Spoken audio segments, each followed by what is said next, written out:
Hi, I'm Adrienne Chin. I'm an interior designer based in London, England.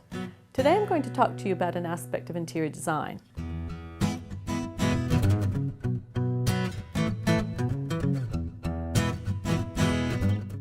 Today we're going to look at paints. There's so many types of paint on the market now.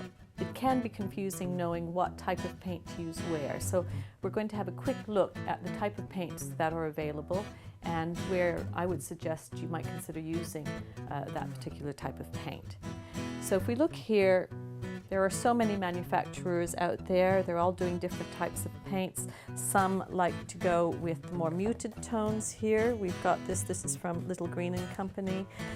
Farrow and Ball do these more muted tones. So as far as colors, there are companies that concentrate more on the more subtle muted tones, and then you do have trade companies that do more traditional blues, greens, reds, yellows, and all the different values of the color.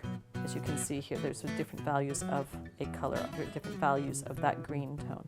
So we've got those kind of things. Now the thing is, when you're doing interiors, mostly you will be putting a matte emulsion or a silk emulsion on the walls.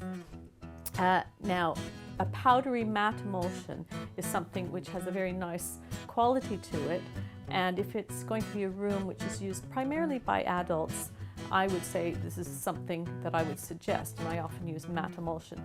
But the thing with matte emulsion, it is quite chalky and it doesn't wipe very well. So if you need a paint where you need it to have wipeability, I would choose a vinyl matte emulsion or a silk matte emulsion. A lot of manufacturers will, on their paint cards, this is from Crown Paints, they have a very clear demarcation here of the different paints that they supply. And they have here, if I can read it here, they have vinyl matte, which still gives kind of that powdery quality, but it's wipeable. So it's useful in children's rooms where you don't want a sheen to the wall, you want it to have a matte finish, but it's wipeable. Alternatively, they have something here which is a vinyl silk emulsion, and that is a paint. Emulsion paints are water-based paints, they're not oil-based paints. And this would be used again in a room like a bathroom or a kitchen or a children's room where you want easy wipeability, but this will have a bit of a sheen to it. So that's the difference between the vinyl matte and the vinyl silk emulsion. And emulsions are the paints that you put on walls. Then, if you're looking at the woodwork, the trim in your room, you generally have a choice of two for that, and that is eggshell or that is gloss. Eggshell is a very soft sheen type of wipeable finish that is lovely on woodwork. I use it all the time. Traditionally in Victorian times and earlier in the 20th century, people used a lot of gloss paint. Gloss is great as well for public areas. People are doing hotels and things like that. You'll often see gloss paint because it's very easily wipeable. It's also something you can consider in children's rooms where you want something very wipeable, but it has a very high sheen to it, which in contemporary design people have kind of gotten away from, but it's something that you can consider.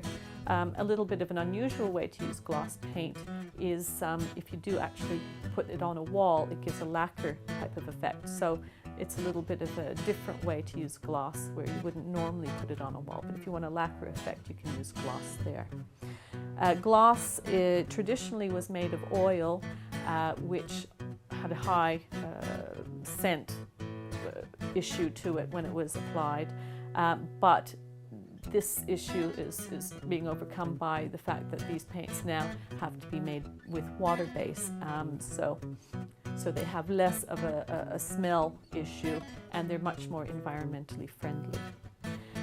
These are really the main paints that I would recommend if you're going inside, you're doing interiors, are the emulsions, the vinyl, the silk, or the standard matte emulsions, as I've discussed, or for woodwork I would go for the eggshell or gloss if you want that shinier look. what I would strongly recommend is when you go to your paint supplier, your shop where you're looking for your paint, do read all the literature about the different kind of paints that they offer. So whoever's paint that you decide you want to use, do check with them what quality of paints they offer, and ask them for their recommendations too, as far as how you want to use the paint, and they might be able to also give you an idea of what range of paint they would recommend for your project. If you want some further information or some ideas about interiors, you might want to have a look at my book, which is called The Home Decorator's Color and Texture Source Book. You can buy that on my website at www.adriannechin.co.uk.